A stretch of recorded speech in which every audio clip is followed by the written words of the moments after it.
Hello, my two-legged and four-legged viewers.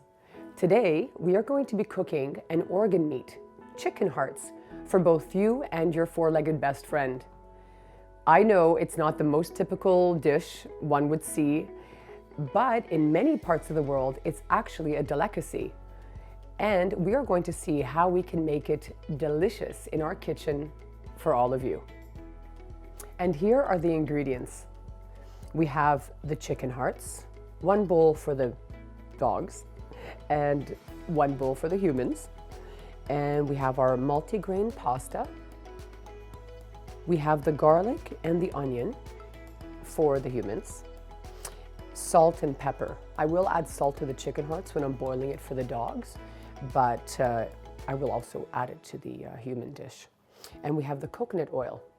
Now, because the chicken hearts already have a lot of fat on them, I'm not going to add any other saturated or non-saturated oil to it. It doesn't need it. Plus, I'm boiling it.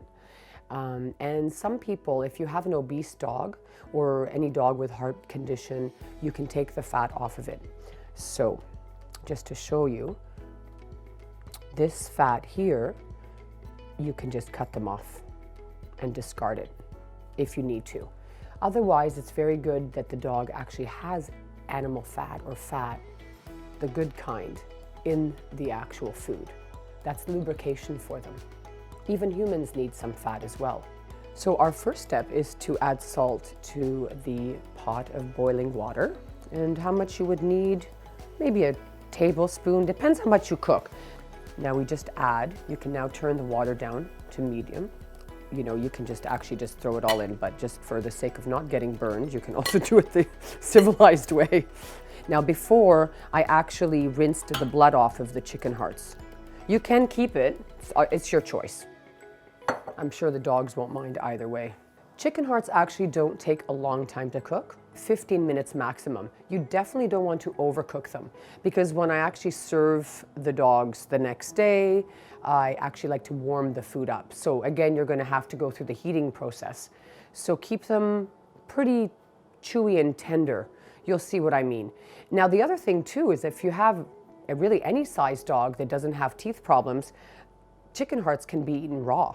The dog, you know, they're kind of chewy, right? So look, but they do rip apart. So when you're feeding a dog, you can decide whether you want to do it raw or cooked. It's a lot easier raw, but that's your personal preference. And typically, the food that you're getting from the supermarket, whether it's for dogs or for you, it's pretty fresh, like there's never anything to worry about. So I know there's a lot of fallacy about bacteria and eating raw, but I can assure you there are many, many, many dogs, just like in the wild, who eat raw food and thrive on it. Their coats are shiny, their energy is high. It's a fantastic thing, really. Again, your personal preference.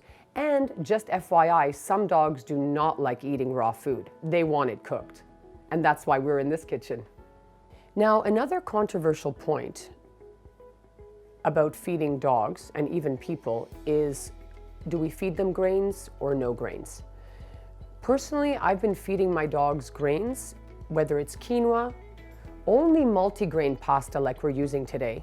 You can use a quinoa pasta, you can use chickpea pasta. There are so many alternatives. And one of my favorites, standard across the board for any dog, is oatmeal. And we'll definitely show you how to cook that in another episode.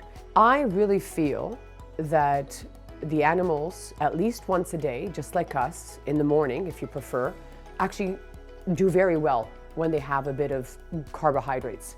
And especially if they're multi-grain based, not white flour, not white rice. Okay, that just doesn't, that's almost useless. It's useless carbohydrates for anybody because it's high in sugar. You know, when the dogs ate in the wild, if they're eating the animal that they're hunting, you know, rabbits, mice, they all eat grains, right? So it all is actually a part of their diet, regardless. So what I'm going to do now is put the pasta in the boiling water. I like cutting the pasta in half. Sometimes, well, this is actually for people, or you can also give it to your dog, of course. if I'm just cooking it for the dogs, if I've decided not to, then I'm going to cook it and cut it in threes. And it's up to you if you want to add salt or not. I personally add salt to everything, especially because we're very energetic and we do a lot of activities. So the body could use a little bit of sodium back into it for sure. Et voila. Again, go down to a simmer. The chicken hearts are doing well. They're starting to pick up speed. So when I cook the chicken hearts, I add extra water because of the quantity that I'm cooking, I'm actually going to be freezing. And when you freeze it, you want it to have the jus, right? The water that it's cooking in. Because when I reheat it and take it out of the containers, I'm going to need that stock to warm it up with, or to add to the pasta or whatever it is that I'm, giving them for the day. And one thing that dogs really, really need, just like us, and love, is drinking stock.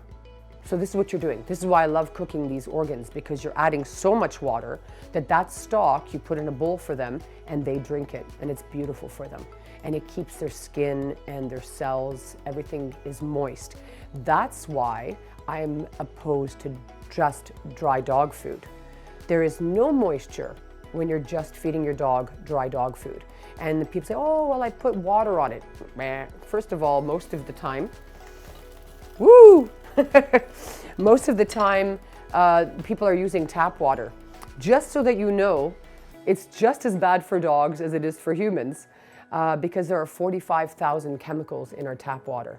I personally use reverse osmosis. Doesn't matter where you get it from, whether it's connected to your system sink, in-house, or whether it's delivered to you. Reverse osmosis, when it goes through a 9-stage filtration process, is what I cook everything with. Make coffees, boil rice, pasta, everything. And that, my friends, is the first key to health for everyone. Now, the best thing about this cooking show and you in your kitchen is you don't have to be a chef, okay? It doesn't matter how you're cutting the garlic, or there's no julienne peppers or dicing or slicing. It doesn't matter, okay? This is about you getting into the habit of cooking for you and at the same time cooking for your animal.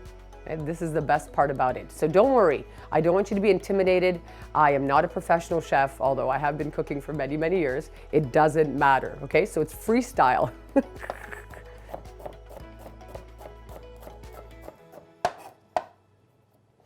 And it's fun. It's fun being in your kitchen and having your dogs around and hanging out. This is all about love, loving yourself and loving the animals that you have. They're just not here long enough for us not to do that and spend quality time. And this is all part of spending quality time at home with them, okay? And believe me, they appreciate it. My dogs, thankfully, have all lived very, very long lives. So when I tell you that this is the way to feed your animal and yourself, it's because I know. I've witnessed longevity.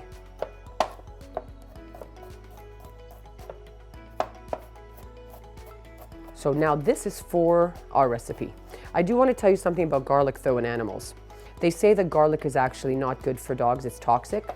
But when I make our, Possum brand dog food, the raw, we actually add a clove of garlic in it. And there is nothing wrong with that. It's actually good for the dog because it does boost an immune system. So what it is that you can't feed too much of something. That's what's dangerous, even for us, right? So just keep that in mind. So if your dog gets a little bit of garlic, it doesn't matter. But what I'm doing now is actually preparing it for the humans, because we're going to be frying in coconut oil the lovely chicken hearts. Checking on my chicken hearts. They are almost ready now, maybe a couple of minutes left. In fact, what you can do if you want to save some energy is once it gets to this point, and if you're not in a rush to eat them right away, you can simply just turn it off and cover it, and it will actually continue cooking, right?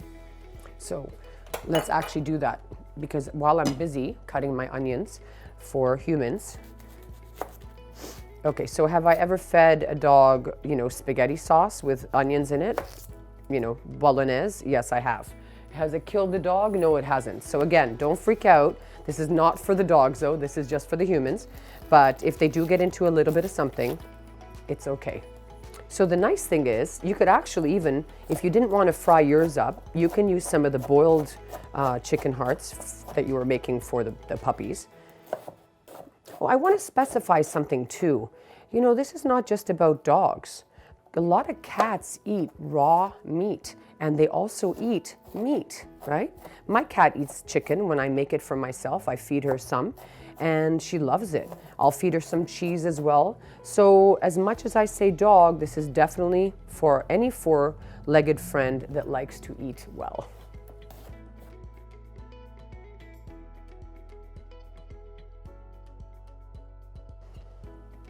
Fantastic. Good. Perfect. It actually smells really great. Wonderful. I think the nice thing too is that if we're going to eat animal, especially for our dogs, that we're using the whole part of the animal, right? So from the hearts to the giblets to the liver, the organs, everything, right? People like eat chicken feet, So I think that's really important. Now we are going to add the coconut oil, garlic and onions, salt and pepper with the chicken hearts. So turn the stove up high at first, just to melt the actual coconut oil. Takes a minute or two.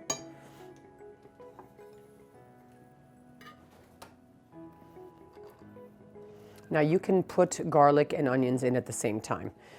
Because even if you're adding any other vegetable, you can add carrots to this, mushrooms, whatever your heart desires. But onions and garlic always go first, because you definitely want to make sure that the garlic is cooked fully before you serve it to all your friends at dinner. Amazing. Again, it's up to you how much salt you like, right? Some people like it more salty. But because we're going to be adding the chicken hearts, I'm going to add a little bit now, and then I'm going to add it again when I add the hearts. And pepper. Now, when I cook for the dogs, you're wondering, can dogs eat pepper? Yes, they actually can, but not too much again, okay?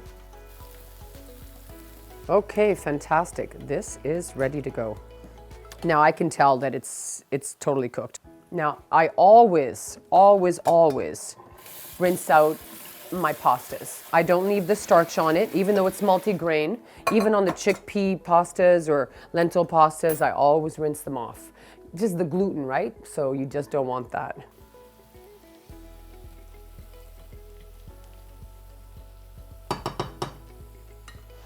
You know what? I think it's time to add our chicken hearts.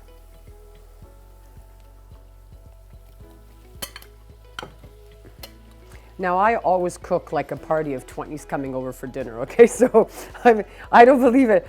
Even when I cook for myself, it's always like at least 2-3 days worth. I have no problem eating leftovers, especially when it's this delicious. So, save yourself the time. Now, I'm gonna add a little bit more salt to the chicken hearts. And I like using sea salt, okay? You can use Himalayan, you can, you know what? It's time to just step it up, right? We can't keep using the generic brands of stuff that, just aren't good for us. So we don't have an option anymore. Too many people are getting sick. This is about staying healthy. This is about eating right for your body and, exercising, getting out with your animal and doing it right all around. It's a beautiful thing.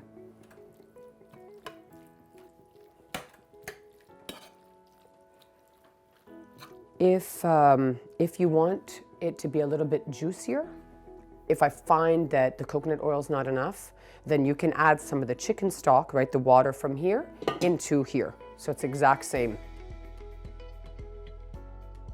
So it's been about 5 minutes, and I'm checking. I think the total cooking time for this as well is going to be about 10-15 minutes maximum.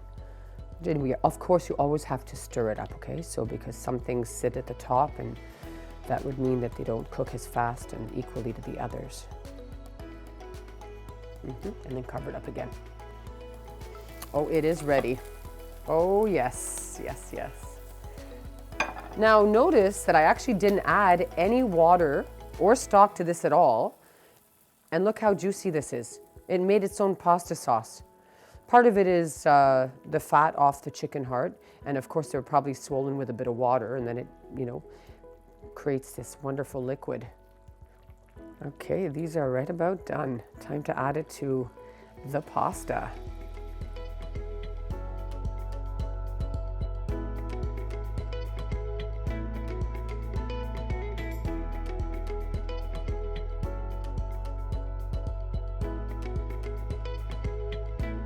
I have, to make it easier and also to show you what choices you have as far as how much of this sauce you actually want.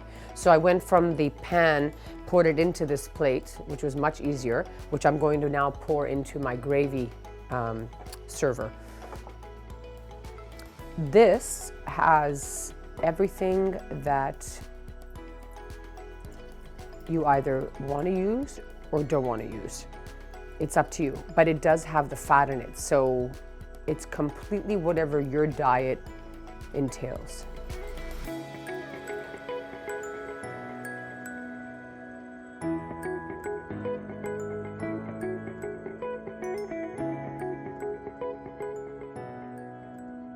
So with the chicken hearts, because of their fat content, this is what happens. I put them outside or in your fridge for a couple of hours, and the fat coagulates.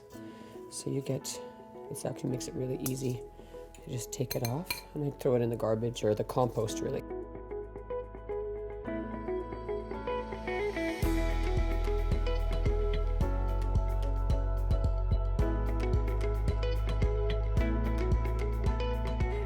Well, we're done and ready to eat. This is Mimi, this is my baby. And look, Mimi, I've got your bowl for you. Good girl. And my bowl for me. Like the doggies. No, no, no, no, no. We use forks. You can dig in. Yalla, mama, eat.